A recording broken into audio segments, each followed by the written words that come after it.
पाकिस्तान ने भारत के कितने त्यारे मार गिराए, ये बहुत दफ़ा बात हो चुकी है, अब तो हमने इसको करना छोड़ दिया। लेकिन बस चीज़ें ऐसी सामने आ जाती हैं कि उन दावों को तक़वियत मिलती है जो पाकिस्तान ने किए थे। इंडिया का डिफेंस अटैशी है इंडोनेशिया के अंदर, उसने वहाँ पर बात करते हुए इंडोनेशियन एक यूनिवर्सिटी के अंदर कहा कि पाकिस्तान ने हमारे त्यारे मार गिराए, लेकिन कितने मार गिराए उसकी तादाद के ऊपर डिस्प्यूट है, लेकिन उसने एक्सेप्ट कर लिया, जिसके ऊपर पूरे भारत में इस वक्त वावेला है। शिव कुमार उसका नाम है, कैप्टन शिव कुमार, जो इस वक्त इंडोनेशिया के अंदर भारतीय डिफेंस अताशी हैं।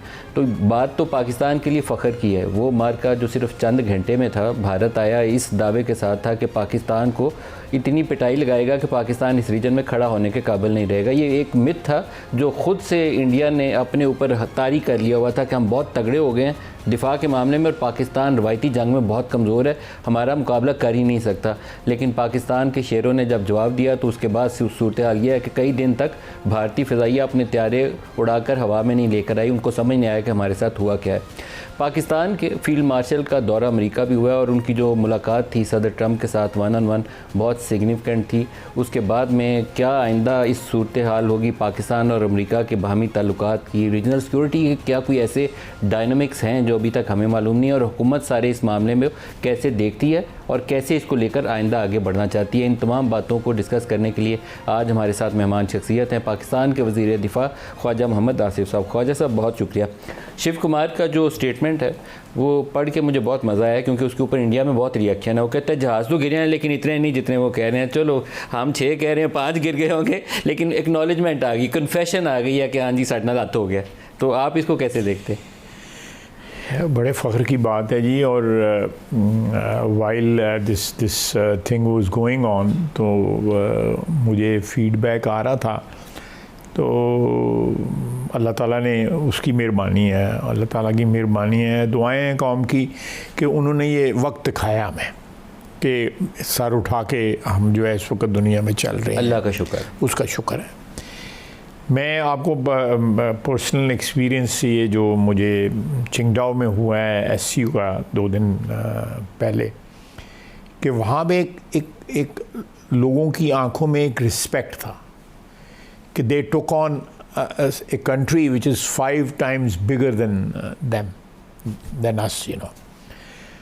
और उसको जो है उसका जो तकब्बर था मोदी का या मोदी के साथी जो थे उसका तकब्बर, वो जो है जिस तरह मट्टी में मिला है, मैं समझता हूँ आज ही के साथ कहूँगा कि ये हमारी 78 साल तारीख़ का एक बड़ा, मैं समझता हूँ कि जो हमेशा याद रह गए ये लम्हात जो है जो हम हमारे। वजह से बीइंग डिफेंस मिनिस्टर मैं तो शायद उतना करीब से उन चीज़ों को व्यू नहीं किया, हम तो एज ए जर्नलिस्ट उन चीज़ों की जो इन्फॉर्मेशन हासिल कर पाते हैं वहीं तक महदूद है।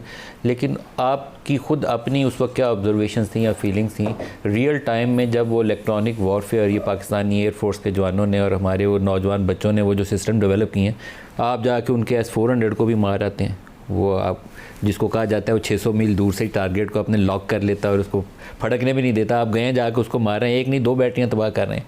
फिर आपके वो मिसाइल सिस्टम को जिस तरीके से मैनेज किया, और रियल टाइम में को सैटेलाइट भी देख रहा है, नीचे से आपका एयर डिफेंस सिस्टम भी देख रहा है, जहाज़ भी देख रहा है, और मल्टीपल आपका JF-17 भी देख रहा है और J-10C भी देख रहा है। और जो हमारे जो साइबर वॉरियर्स जो थे, जिस तरह उन्होंने, यानी को पता ही नहीं किसी को क्या क्या उन्होंने जो है वो कारनामे दिखाए हैं, उनकी स्ट्रेटजिक जो सिचुएशंस या पोजीशंस जो थी उनको किस तरह कॉम्प्रोमाइज़ किया गया है हमारे जो और ये सारा होम ग्रोन था ये system. Home grown.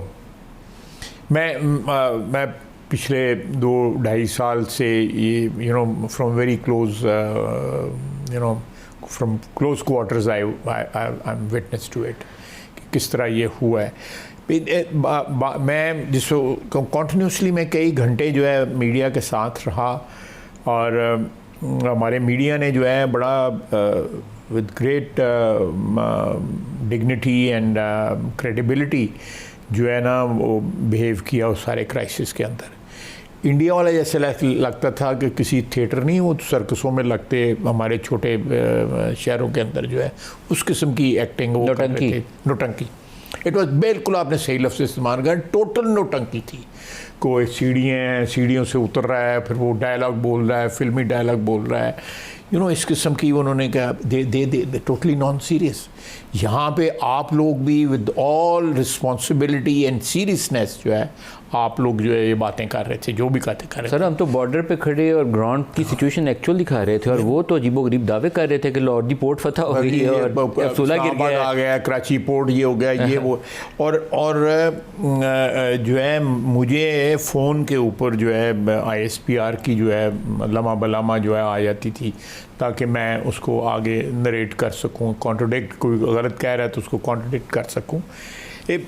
Superb ISPR ने भी जिस तरह बिहेव किया है, जिस तरह उन्होंने इंफॉर्मेशन फ्रंट के ऊपर मुल्क को डिफेंड किया है, सुपर्ब, बिल्कुल इतना प्रोफेशनली आउटस्टैंडिंग उन्होंने किया है। मैं समझता हूँ कि ये हमारी तारीख का एक बड़ा सुनहरा लम्हा था, जिसको हमेशा आने वाली जनरेशन याद रखेंगे। अल्लाह पाक करे कि हम इस पे कंसोलिडेट करें, ये बिल्कुल इससे ऊपर बिल्ड करें, इसके ऊपर बिल्ड करें, क्योंकि एक लेसन ये था कि आप इंफॉर्मेशन फ़्लो को रोके नहीं।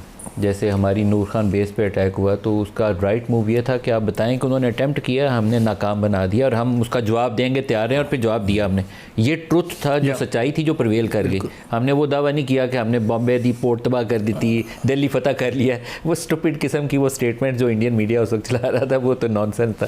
सर एक चीज़ और आपसे जान लूँ, अब तो ये पब्लिक डोमेन में आ गई। प्राइम मिनिस्टर साहब का एक स्टेटमेंट आया कि चाइना ने हमें J-35 त्यारे ऑफ़र किए, 40 हम शायद ले रहे हैं एयरफोर्स वालों से भी जब हम पूछते हैं।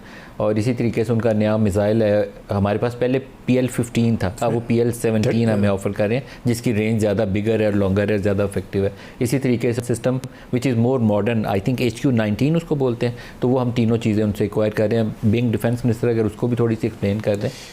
नहीं, मुझे इनके टेक्निकल जो नाम है उतना नहीं पता, लेकिन मेरी अभी भी SCO में भी उनके डिफेंस मिनिस्टर से मुलाकात हुई है,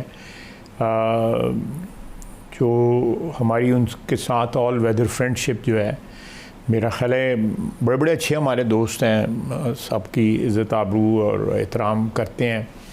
लेकिन पिछले 70 साल में जिस तरह चाइना हमारे साथ खड़ा रहा है, फाइनेंशियली भी, स्ट्रेटजिकली भी, मिलिटरीली स्पीकिंग, और डिप्लोमेटिकली भी, यानी जहाँ जहाँ हमें ज़रूरत पड़ी है, चाहे वो UNO में पड़ी है या SCO के में पड़ी है या किसी और प्लेटफॉर्म के ऊपर ज़रूरत पड़ी है, वो आपके साथ स्टूड लाइक ए रॉक। तो मैं समझता हूँ कि ये हमारी खुशकिस्मती है कि हमारी दोस्तियाँ जो हैं जिन ममालिक के साथ जो हैं वो ट्रांजैक्शनल नहीं है। इस क्राइसिस ने ये भी साबित किया है। अब लोग कान में कहते हैं कांग्रेचुलेशंस, गले लगते हैं या हाथ मिलाते हैं, तो बड़े बड़े मुल्क जो हैं, किस ने कहा जब आप गए? ये लेकिन वो हम मुबारक देते हैं आपको। देखो एक ना वार्मथ है वो आपकी मिडल ईस्ट में, गल्फ़ कंट्रीज़ में, सऊदी अरेबिया, UAE, कतर में, इंडोनेशिया में, इन जगहों से बहुत वार्मथ है। मैं आपके डेलीगेट्स जो गए हैं उनसे पूछता हूँ तो बड़ी गर्मजोशी है। हाँ, नहीं, वो तो डेमोन्स्ट्रेट कर रहे हैं ना, वो तो। लेकिन ऐसे ऐसे मुल्क भी हैं जो अपने जज्बात का इजहार जो है थोड़ा सा हश्ड टोन के अंदर जो है ना वो कर रहे हैं, ताकि हमें मुबारक वसूल हो जाए तो पब्लिक उसके ऊपर ना आए।